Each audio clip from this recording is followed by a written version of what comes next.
Selamat sore, makhluk bumi. Kita lagi berada di bumi nih. Barusan mendarat di bumi bersama master kita, Bang Ruli. Kita mau melihat bonsai di alam. Belajar bonsai dengan alam. Lokasi ini berada di mana nih? Hutan lindung, tepatnya di Banyu Putih, Alas Kene. Banyak orang menyebutnya Alas Kene. Ini tepat di sebelah baratnya. Nah, di depan kita ini ada pohon tua. Saya belum tahu jenisnya, ini pohon apa ini. Jadi kita akan membahas pohon ini bersama Mas Ruli. Ini pohon apa ini, Mas? Ayukas ya? Ini guys, sangat tua sekali guys. Ini berapa tahun nih Mas ya? Oh, ratusan tahun ini Mas. Pohon-pohon ini. Ini guys, bisa sebesar ini guys. Ini masuk triple trunk ini Mas ya. Kalau dari dekat ya Mas ya. Kalau dari dekat kayak triple trunk ya. Tapi kalau nampak dari selatan. Jauhan pohon yang sangat natural kalau dari belakangnya ini. Nih guys, Mas Ruli ini mungkin sepertiganya mungkin dari pohon ini. Ini diameternya berapa ya Mas ya? Kurang tahu kalau diameter ini. Guys, bisa sampean bayangkan guys. Ya, bayangkan. Sekecil ini manusia guys.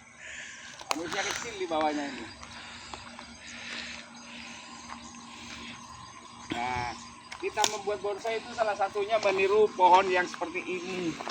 Kalau kita mau membuat pohon-pohon yang natural, berkesan pohon-pohon natural lihat seperti ini.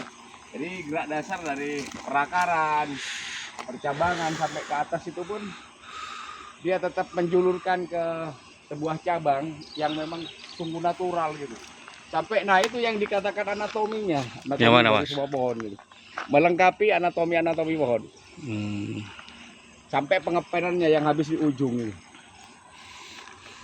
Jadi pohon sebesar ini tidak mesti akarnya lebih besar ya Mas ya? Ya, Kalau di alam tidak harus ya Mas ya?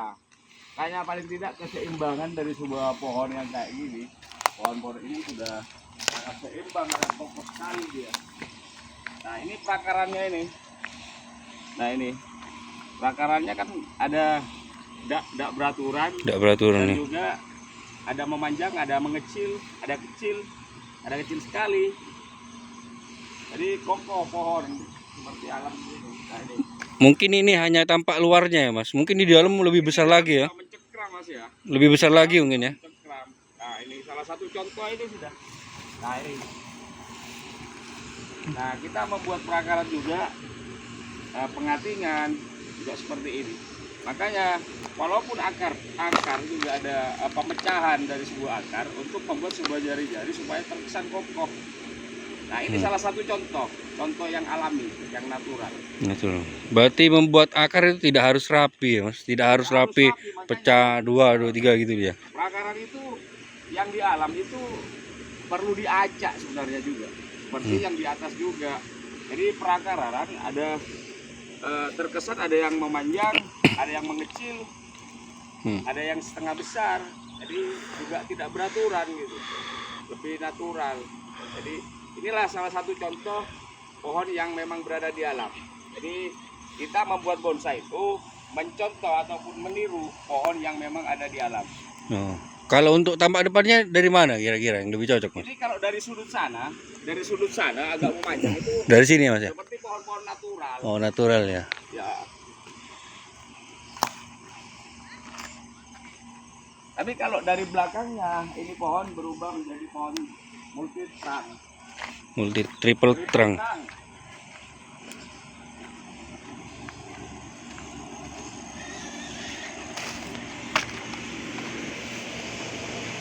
Oh, jadi ini akarnya dominansi ini mengikuti cabang yang merunduk ya Mas ya? Sana, makanya Oh. kesini tidak roboh dia mohon, karena kekuatan Akarnya. sebuah perakar karena kokoh kayak gini. Jadi Hmm. mengikuti arah akar yang di atas. Jadi sesuai dengan perakar yang di bawah dengan kondisi yang memang di atas. Yang di atas. Oh.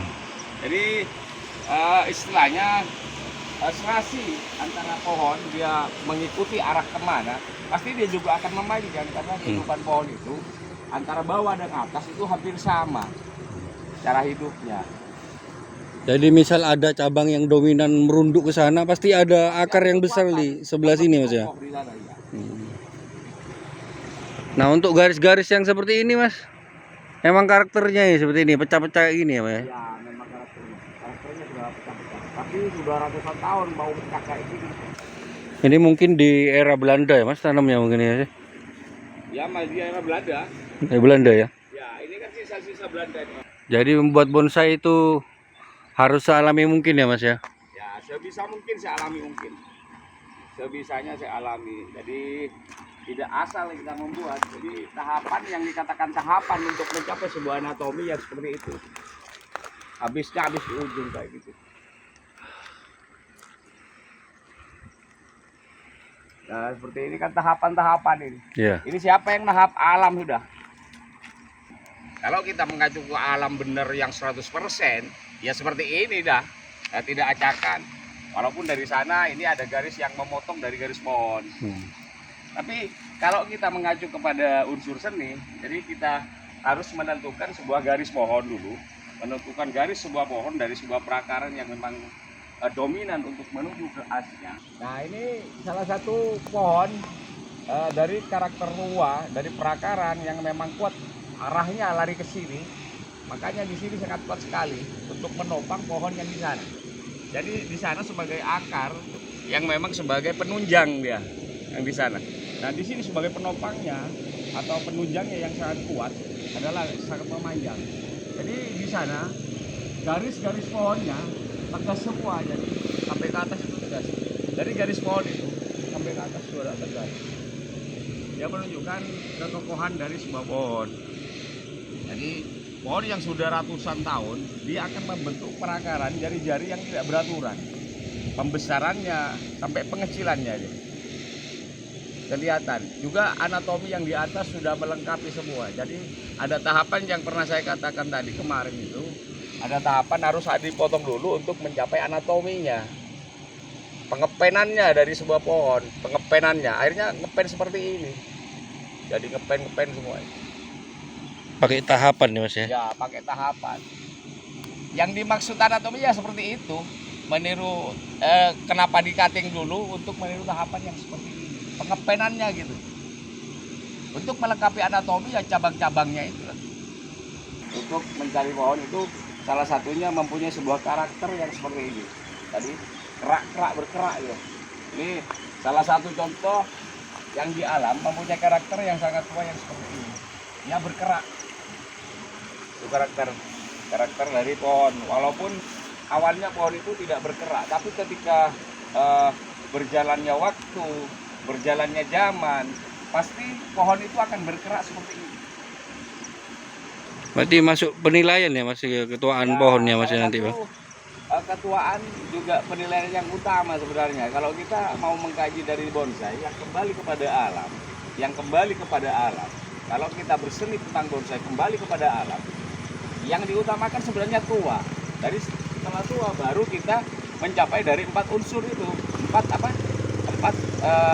kolom, 4 kategori dari penilaian. Jadi makanya gerak dasar itu sangat perlu. Dan kematangan, pencapaian anatomi, keindahan nanti terakhirnya itu memang di alam itu sudah masuk semua sudah. Jadi belajar di alam itu juga penting ya Mas untuk bonsai Mas? Sangat perlu. Karena kalau kita belajar di alam kita akan mendapatkan referensi. Salah satu paling tidak kita mendapatkan ilmu dari alam itu sendiri, karena toh nantinya akan kita kembalikan kepada nilai seni yang memang ada di bonsai, di pohon bonsai itu sendiri. Jadi paling tidak kita sebagai referensi kalau kita ke alam agar tercapai yang seperti yang kita inginkan yang ada di alam itu. Senatural mungkin ya Mas ya. Ya, senatural mungkin.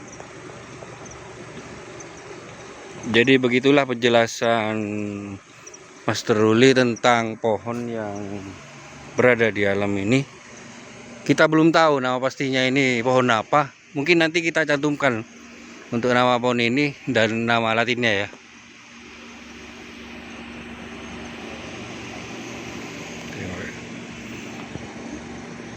Kita saksikan untuk review-review bonsai di alam selanjutnya. Selamat malam.